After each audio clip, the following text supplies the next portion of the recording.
jecha akka dhugaa irratti fayyadaman miidiyaa kanarratti jecha dhugaa godhee wanta itti fayyadamu jiru. Reality jireenya kan koo dhuunfaa waan wal qabatu miidiyaa kanarra wanti an fideeru haga dhaatti hin jiru. Si galteemi? Wallahi jireenya kan kooti waan wal qabatu. Bultii kan koo boru ijaarradhu haa ta'u, karoora bultii kootii haa ta'u, karoora jireenya kootii haa ta'u, waan jireenya kootii wal qabatu miidiyaa kanarratti piraayiveetii koo miidiyaan kun hin beeku. Wanti miidiyaa kanarratti hojjedhu hundi muuziqaa irraa kaasee hamma haasaatti guutuun isaa qoosaa waan wal qabate yookiin naadammoo kolfaaf tapha miira keessa nama galchee nama kolfisiisuudhaaf nama tapsiisuudhaaf waan kan wal qabatedha. Garuu ilmi namaa kun waan namaan jedhu nama.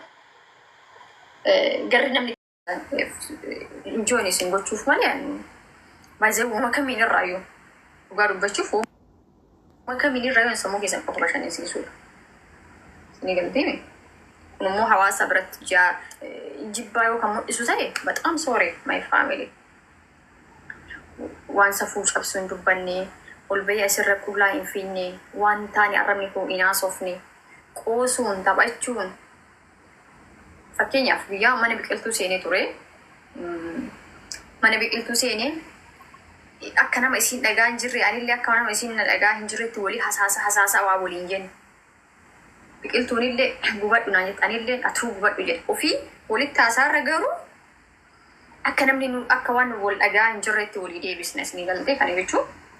Sa'aatii san nam kun tokkoof 200 ture hin kolfa guutuun isaa. Nama meeqatu madaamitti aaree, nama meeqatu jireenya yookiin maallaqa wayii biyyatti jalaa badee ta'a. Waa wayii irratti otoo of cannaqeetiin bakka sammuu ofii of cannaqee boohaa silkii kan ol dabarsu yoo waan ijoon sammuun si godhu waan kolfitu isa irra yoo dhufte isin dagatta si galtee. Kaayyoon koo guddaan isa kanaadha. Nama sammuu isaanii yaadaan deemu.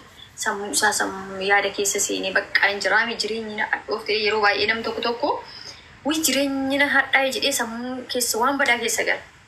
Waa isa kofalchiisu yoo argamu hin dagata. Wanta isa kofalchiisu yoo arge ni dagata.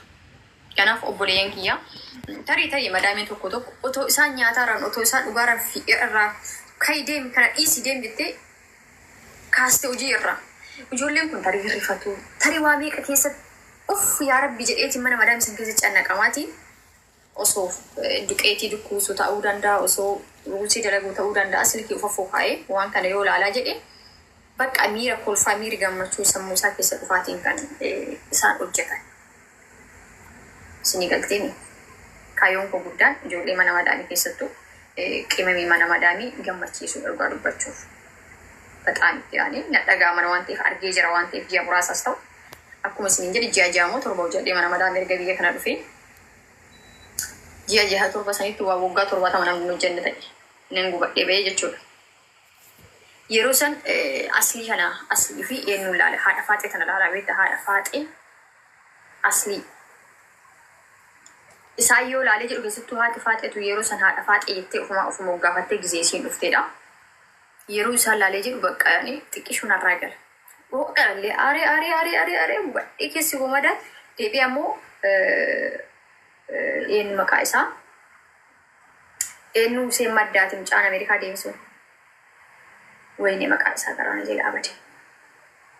Eenyu Huseen Maddaati isaa reedii YouTube irratti. Jara kanneen yoo ilaalu sammuun koo ofumaan firii ni ta'a. Waan yeroo sawwaan akkas ilaalee sammuu kan koo firii ta'ee yoo isaa qeemiti tolchaa Huseen Maddaa. Jara yoo ilaalee jiru sammuun koo firii ni ta'a. Bakka inni kolfaan hin gammadaan hin taphadhaa hin dagadha waan dura sammuun koo asabaa ture. Yeroo meeqa jechuudha gubadhee baay'ee biyyatti illee jireenya siqaa'ii kan argee illee hin beeku. Hatta maatii kiyya bishaan maayyoo ta'u naa waraabee osoo isaan naan jedhee bishaan maayyoo ta'u baheetuma boomba maayyoo fuudhinii fi kan dhugaa dubbachuuf. Waan tokko haadha kootii wanti seenaa natti ta'uu jiraata amma biyyaa bahee keessa haadha kootii waan takka otoo hojjetanii kan biyyaa bahe. Nan hojjisiisnes nan dirqines bakka haati kan koo hagaan guddadhee biyya kana dhufuu nafa jechuudha.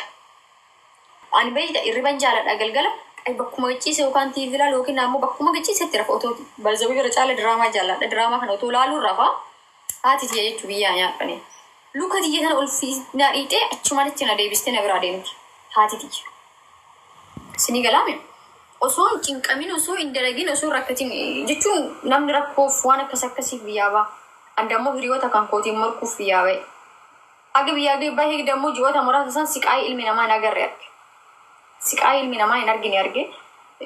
Saniif maal jedhaa ture beektaa? Fooqii gubbaa wayii qulqulleessa. Fooqii manni isaanii viillaadha lafaaf gubbaadha. Maal godhaa yogguu san jechuudha. Beneela sinna dhalchee gadee. Hoolaa ilmoo hoolaa.